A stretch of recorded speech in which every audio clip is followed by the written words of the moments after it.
आइए एक केस और देखते हैं गारंटी का, जहां पे guarantee is born by firm. Firm ने गारंटी दे दी। पार्टनर्स कौन कौन से हैं? A is to B is to C, let's say 3:2:1। ठीक है जी। गारंटी कितने की? वही 20,000 रुपए की। दोबारा से किसको गारंटी दी? सी को गारंटी दी। बट सर फर्म ही गारंटी दे रही है। फर्म मतलब कि फर्म ही हो गई पूरी, सभी हो गए मिलके। ठीक है कि नहीं? तो उसमें क्या करेंगे? कोई दिमाग लगाएगा क्या करेंगे उसमें? सारे खुद तो देगा नहीं वो, उसको छोड़ के जो बाकी बचे वो अपनी प्रॉफिट शेयरिंग रेशियो में उसको बॉन्ड करेंगे। इसका मतलब ये है। ठीक है कि नहीं? कई बुक्स इसको ऐसे भी कर देती हैं, इसी क्वेश्चन को। पहले वाला तो समझ में आ गया ना कैसे करना है। पर डिस्ट्रीब्यूट करो और जो डेफिशिएंसी है वो रिमेनिंग पार्टनर्स जो होंगे वो दे देंगे, बात खत्म। In the profit sharing ratio itself. Fine. एक और भी तरीका कई बुक्स में दिखाया जाता है, डोंट नो आपकी इस बुक में क्या होगा इस टाइम पे। वो क्या करते हैं, प्रॉफिट्स में से डायरेक्टली 20,000 माइनस कर देंगे कि तेरे को तो मिल गया, बाकी हम बांट लेंगे अपने आप। वो क्या है वो सुन लीजिए। 60,000 का प्रॉफिट हुआ, सी का शेयर पहले ही सेपरेट कर दो।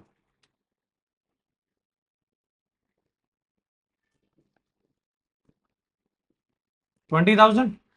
बाकी कितना बचा प्रॉफिट? 40,000।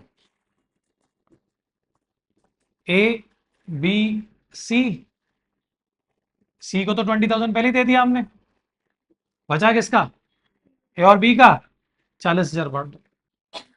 3:2 में 5 से डिवाइड कर दोगे, आ जाएगा। 5 से डिवाइड करोगे तो एक ये भी तरीका किया जाता है। आई सी इन द बुक कि आपकी बुक में क्या है and then will follow it. Fine. तो ये गारंटी का बेसिक कॉन्सेप्ट है। ठीक है। इसी गारंटी के बेसिक कॉन्सेप्ट में एक कॉन्सेप्ट और आता है, वो करेंगे, फिर एक उसके बाद एक बुक का क्वेश्चन करेंगे। ठीक है।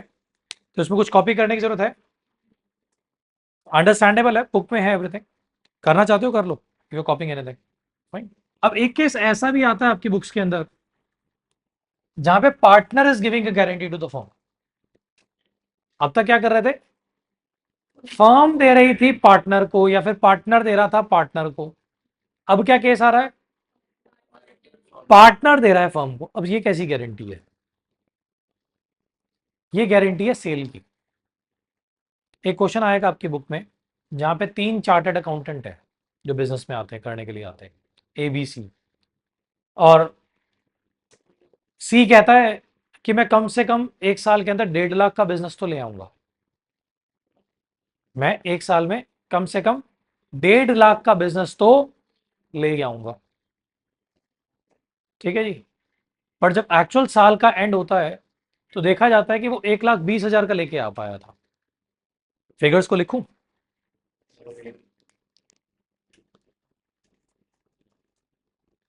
Partner to firm.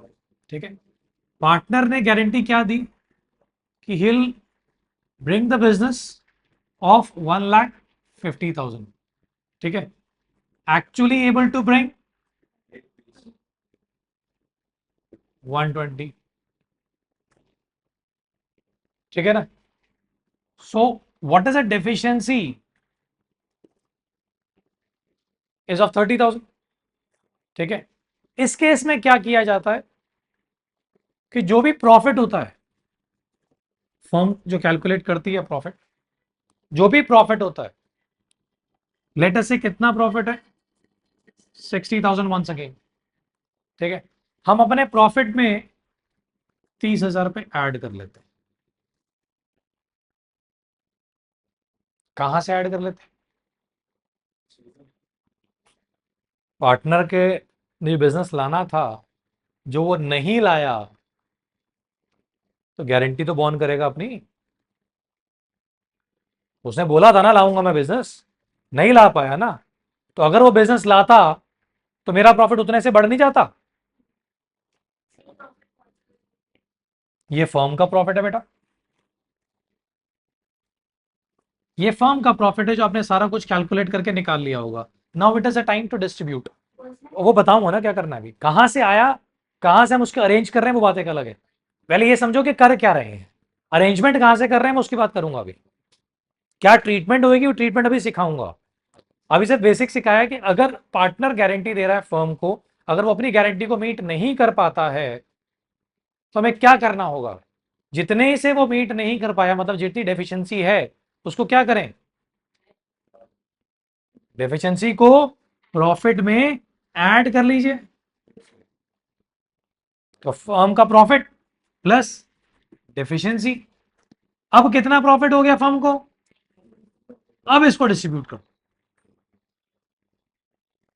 Let us से कितने पार्टनर्स हैं, 3 पार्टनर्स हैं once again, and ratio is 1:1:1।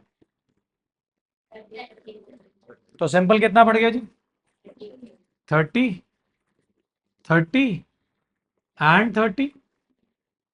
सबको 30-30 मिल गए। अब आपका क्वेश्चन ये सर, ये 30 अरेंज कहां से हुए, किसने गारंटी दी थी, लेट अस से सी ने दी थी।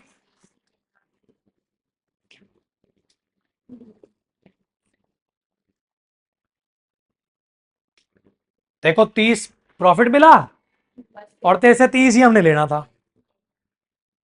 इसको कुछ मत देना, इसको 30-30 दे देना। ये अमाउंट खैर मैच कर गया, अगर ना भी मैच करता उसको हमारे को माइनस में भी डालना पड़ता तो भी हम डालते।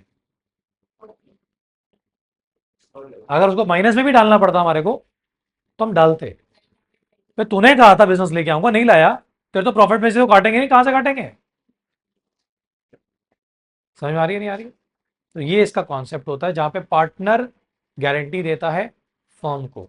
और हमेशा ध्यान रखना, जब पार्टनर गारंटी देगा फर्म को तो जो भी इनकम होगी वो किसी एक पार्टनर की या रिमेनिंग पार्टनर्स की नहीं होगी, वो सारे पार्टनर्स की इनकम बढ़ेगी। ये 30,000 रुपए से जो इनकम बढ़ी, वो खाली ए और बी की नहीं बढ़ी, वो तीनों की बढ़ी। तो जो भी डेफिशिएंसी हुई, डेफिशिएंसी तो एक की हुई, बट फायदा किसका हुआ, तीनों का, जिसमें वो खुद भी इंक्लूडेड होगा। ये यहां पे कॉन्सेप्ट समझने वाला है कि जो भी प्रॉफिट फर्म को हुआ ना, जब फर्म के प्रॉफिट का तो वो भी हिस्सा है, इसीलिए उसको डायरेक्टली फर्म के प्रॉफिट में डाला जाता है और उसके बाद में डिस्ट्रीब्यूट किया जाता है। ये तरीका होता है इसके। आई बात समझ में सबको, क्लैरिटी ऑफ थॉट। कॉपी करिए, ध्यान से समझने वाला कॉन्सेप्ट है, एग्जाम में आने वाला कॉन्सेप्ट है।